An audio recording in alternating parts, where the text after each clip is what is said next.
अस्सलामुअलैकुम।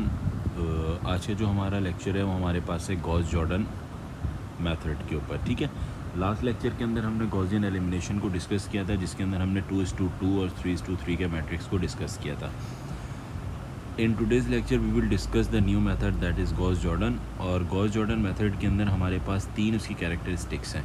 सबसे पहली कैरेक्टरिस्टिक ये कहती है कि application on both homogeneous and non homogeneous equations, यानी हमारे पास ये जो गॉस जॉर्डन मेथड है ये आपके पास दोनों होमोजीनियस और नॉन होमोजीनियस इक्वेशंस दोनों पे एप्लीकेबल है। सेकंड कैरेक्टरिस्टिक ये है कि गॉसियन एलिमिनेशन इज़ मैंडेटरी, यानी जब भी आपने गॉस जॉर्डन अप्लाई करना है, गॉस जॉर्डन से पहले आप गॉसियन एलिमिनेशन हर हाल में अटैम्प्ट होगा।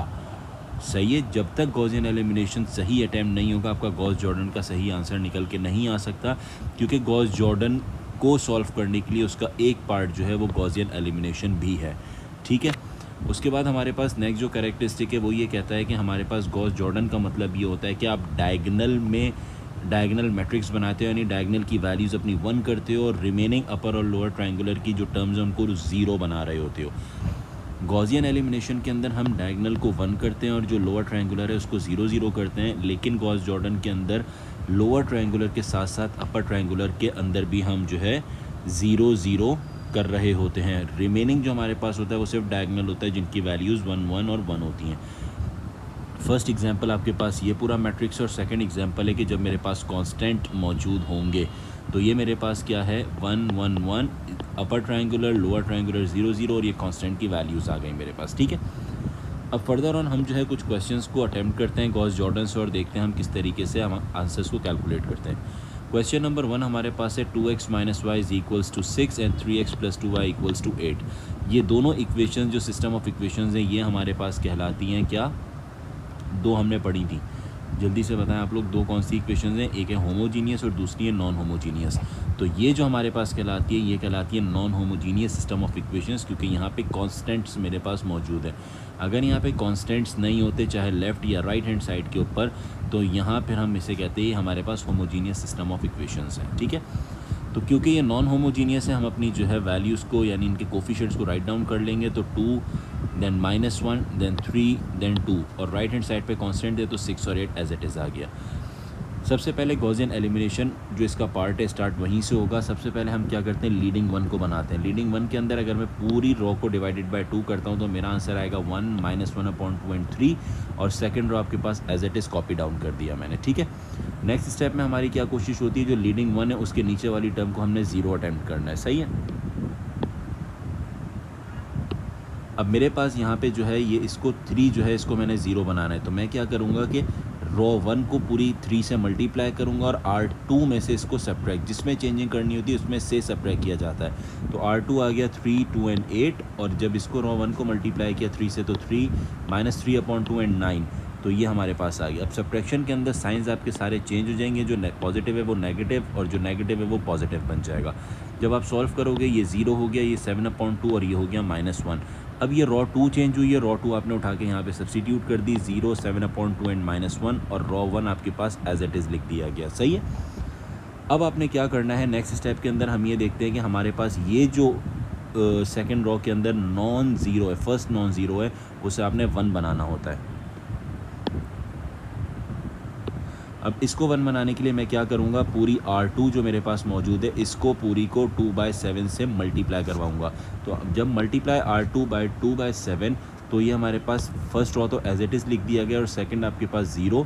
इसे जब 2/7 से करवाओगे तो ये 1 बन जाएगा, और -1 को 2/7 से करेंगे मल्टीप्लाई तो -2/7 आपके पास निकल के, यानी ये कांस्टेंट आ गया आपके पास। ठीक है, क्योंकि ये डायगोनल 1 बन गया और नीचे वाला जो है डायगोनल की वैल्यूज़ लोअर ट्रायंगुलर ही हमारे पास 0 है, जो नॉन 0 टर्म है, तो ये मेथड जो कहलाता है that is known as the Gaussian elimination as we have discussed in the previous lectures. ठीक है, अब यहाँ से फर्दर ऑन हमने काम करना है, क्या लोअर ट्रायंगुलर बन चुका है, अब अपर ट्रायंगुलर बनाना है, यानी इस वाली टर्म को मैंने 0 करना है।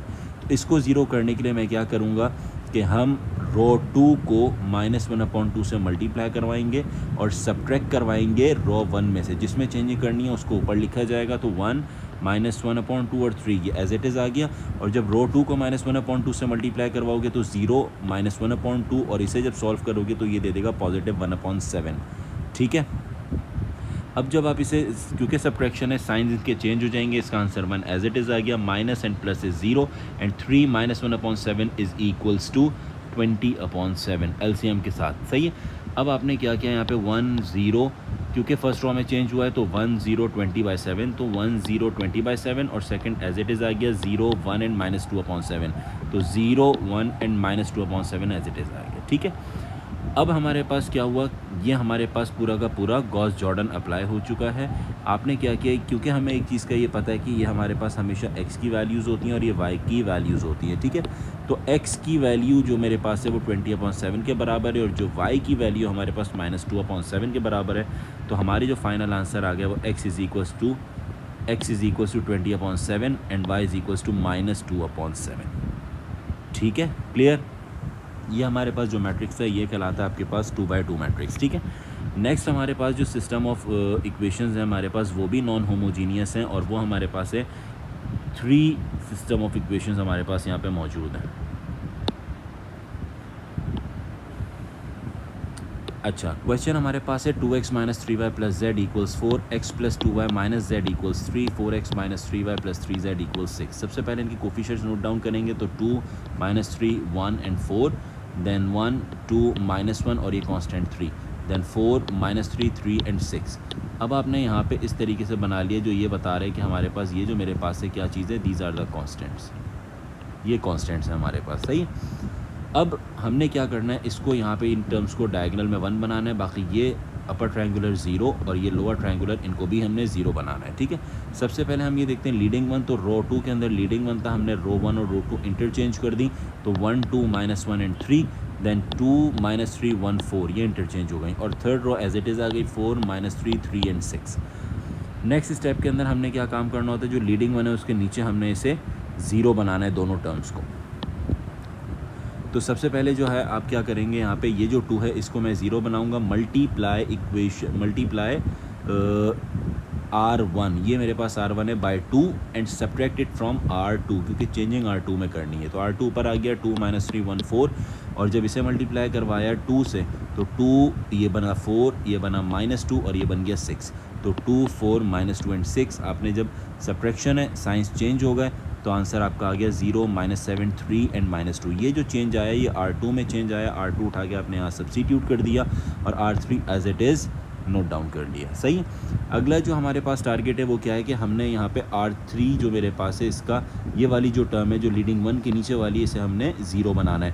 तो 0 कैसे बनेगा कि अगर मैं R1 को 4 से मल्टीप्लाई करवाऊँ और सब्ट्रैक्ट करवाऊँ किस में से, R3 में से, क्योंकि चेंजिंग R3 में करनी है। R3 आप ऊपर लिखोगे 4 - 3 3 और 6, और ऊपर इसे 4 से मल्टीप्लाई करवाओगे 4 8 -4 एंड 12, तो 4 8 -4 एंड 12, इसे जब आप सॉल्व करोगे तो ये हमारे पास हो गया 0 -11 7 एंड -6। ये हमारे पास जो चेंजिंग आ गई वो R3 के अंदर आ गई। तो R3 आपने 0 -11 7 and -6, R2 as it is 0 -7 3 and -2 and R1 as it is 1 2 -1 and 3। ये हमारे पास काम हो गया। सही। नेक्स्ट स्टेप में हम क्या देखते हैं कि जो R2 है उसमें हमने जो फर्स्ट नॉन ज़ीरो है उसे हमने क्या बनाना है, लीडिंग 1 बनाना होता है। तो अब मैं क्या करूँगा कि मेरे पास यहाँ पे जो है -7 है, तो माइनस से अगर मैं पूरी इक्वेशन को -7 से डिवाइड करवाता हूँ तो ये बनेगी 0 1 -3/7 एंड 2/7, क्योंकि ये नेगेटिव और ये नेगेटिव पॉजिटिव हो गया तो 2/7 आ गया, और बाकी जो फर्स्ट रॉ है और third row as it is note down कर लिया। सही है। नेक्स्ट स्टेप हमारे पास क्या होता है कि ये मेरे पास जो लीडिंग 1 है इसके नीचे वाली टर्म जो है ये मेरे पास 0 होनी चाहिए। सही है। इसको 0 बनाने के लिए हम क्या करेंगे, मल्टीप्लाई R2, ये R2 मेरे पास है by -11 and subtract it from R3 में से, क्योंकि चेंज R3 में करना है। तो 0 -11 7 एंड -6, और इसको जब -11 से मल्टीप्लाई करोगे तो 0 -11 ये हो जाएगा पॉजिटिव 33/7, क्योंकि ये नेगेटिव और ये नेगेटिव हो गया पॉजिटिव, और इसे 11 से करोगे तो ये आपके पास देगा 11 2 से 22/7, नेगेटिव 22, क्योंकि -11 है, नेगेटिव 22/7। ये टर्म्स आपके पास आ गई। साइन सब्ट्रैक्शन है, साइन चेंज हो जाएंगे सारे, आप इसे सॉल्व करोगे तो आपका आ गया 0 0 16/7 एंड -20/7। ठीक है। R3 आपकी चेंज हो गई 0 0 16/7 एंड -20/7। अब हमारे पास क्या होगा, फर्स्ट और सेकंड रॉ आपके पास as it is copy down हो गया। ठीक है। नेक्स्ट स्टेप के अंदर हमारे पास जो डायगोनल की थर्ड टर्म है इसको हमने 1 बनाना होता है, तो मैं क्या करूँगा अपनी R3 को मल्टीप्लाई करवा दूंगा पूरी की पूरी किसमें 7/16 से। 7/16 से R3 मल्टीप्लाई होगा तो ये मेरे पास आ जाएगा, ये मल्टीप्लाई हुआ तो ये आपके पास 7/16 ये 1 हो गया, और जब -20/7 से मल्टीप्लाई हुआ 7/16 तो मेरा आंसर आएगा -5/4। तो ये जो मेथड हमारे पास था, अगर मैं इसे इस तरीके से लिखता हूँ तो आपके पास ये, अगर आप देखें तो ये वाला पूरा जो मेरे पास है ये हमारे पास वही कंडीशन बन रही है जो गॉसियन एलिमिनेशन की थी। तो मैं ये कहूँगा ये हमारा यहाँ पे गॉसियन एलिमिनेशन कंप्लीट हुआ, लेकिन हमारा जो टारगेट है वो है गॉस जॉर्डन। तो गॉस जॉर्डन ये कहता है कि ऊपर वाली जो टर्म्स हैं इनको भी आपने ज़ीरो बनाना है, सही है।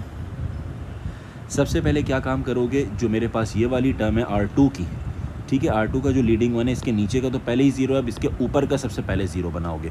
तो ये किस तरीके से बनेगा, अगर मैं R2 को 2 से मल्टीप्लाई करता हूँ और सब्ट्रैक्ट करवाता हूँ R1 में से, क्योंकि चेंजिंग आनी है R1 के अंदर, तो मेरे पास बनेगा 1 2 -1 एंड 3, और इसको 2 से करोगे तो 0 2 -6/7 और ये बनेगा 4/7।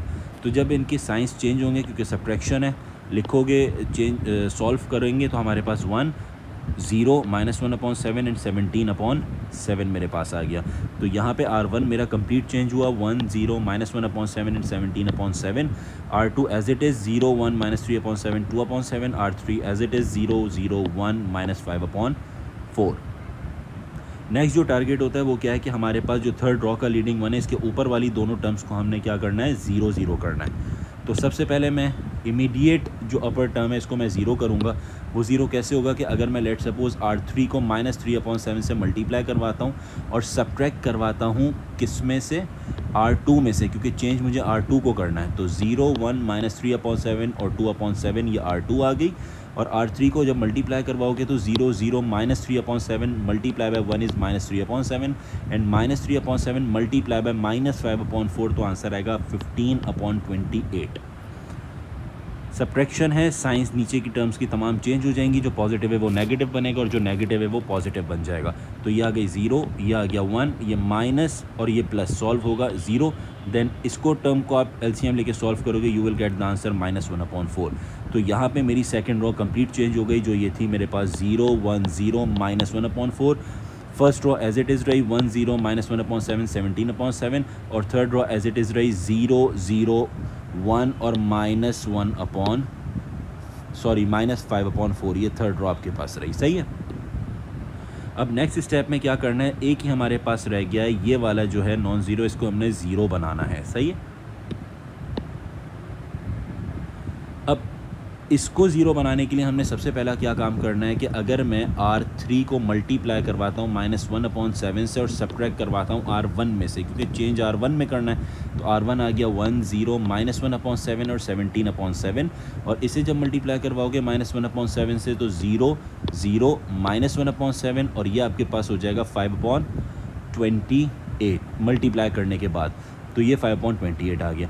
अब जब आप इसे सॉल्व करोगे तो 1 0 साइंस चेंज से तो 0 17/7 -5/28 आंसर होता है 9/4। तो अब मेरे पास जो टर्म आई वो क्या आ गई, यहाँ पे फर्स्ट पूरी की पूरी रॉ चेंज हो गई, तो 1 0 0 और 9/4 आ गया मेरे पास, ठीक है। तो अब अगर आप देखें तो यहाँ पे एग्जैक्ट मेरे पास वही गॉस जॉर्डन की कंडीशन एप्लीकेबल है, जो हमारे पास क्या कहता है, डायगोनल में वैल्यूज़ मेरे पास 1 होंगी और अपर ट्रायंगुलर और लोअर ट्रायंगुलर की जितनी टर्म्स हैं वो सारी मेरे पास ज़ीरो होंगी, और ये आपके पास कांस्टेंट है। मेक श्योर के स्टूडेंट्स गलती ये करते हैं, कांस्टेंट्स को भी क्या कर रहे होते हैं, 0 0 बनाने की कोशिश कर रहे होते हैं, डायगोनल की फॉर्म में लाने की कोशिश कर रहे होते हैं। These are the values of the constant, ये नहीं आएंगे, बल्कि आपकी जो वेरिएबल की वैल्यूज़ हैं वो आपके पास डायगोनल की आएंगी, और अदर जो अपर और लोअर ट्रायंगुलर है वो आपके पास ज़ीरो हो जाएगा, सही है। तो as we all know that the first column is basically the x, the second column is basically the y and the third column is basically the z। तो फर्स्ट के अंदर हमारे पास x है, x का आंसर आया 9/4। Second हमारे पास जो है ये सेकंड कॉलम जो है ये आपके पास y का होता है, तो y का आंसर आ गया -1/4, और ये थर्ड आपके पास जो कॉलम है ये z का होता है, तो z का आंसर आ गया -5/4।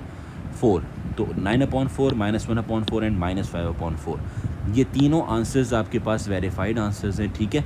आपने क्या करना है, अपनी फर्दर वेरिफिकेशन के लिए आपने 1 बाय 1 ये तीनों आंसर्स उठा के जो क्वेश्चन में आपके पास गिवन इक्वेशन थी उसके अंदर सब्सटीट्यूट करोगे और चेक करोगे कि इधर left hand side right hand side के बराबर आ रही है या नहीं। अगर नहीं आ रही that means you have done something wrong in the verification, क्योंकि ये आंसर्स वेरीफाइड है। सही। तो वेरिफिकेशन का तरीका क्या होता है, अपने तीनों आंसर्स को 1 बाय 1 इक्वेशन में तीनों में सब्सटीट्यूट करोगे, not only the single one. सही है, तीनों में करोगे। बहुत दफ़ा ऐसा होता है 2 प्रूव हो गई 1 नहीं हुई, तो इसका मतलब है आपके आंसर्स में गड़बड़ है या फिर आपकी वेरिफिकेशन में। तो तीनों प्रूव होना लाजमी है मेरे पास। ठीक है। आई होप गॉस जॉर्डन आपको बहुत अच्छे से यहाँ पे क्लियर हो गया होगा। क्लास यहाँ पे एंड करते बेटा। इंशाल्लाह नेक्स्ट लेक्चर के अंदर हम मैट्रिक्स और उसके ऑपरेशन को डिटेल के अंदर डिस्कस करेंगे। Till then take care, thank you, अल्लाह हाफिज़।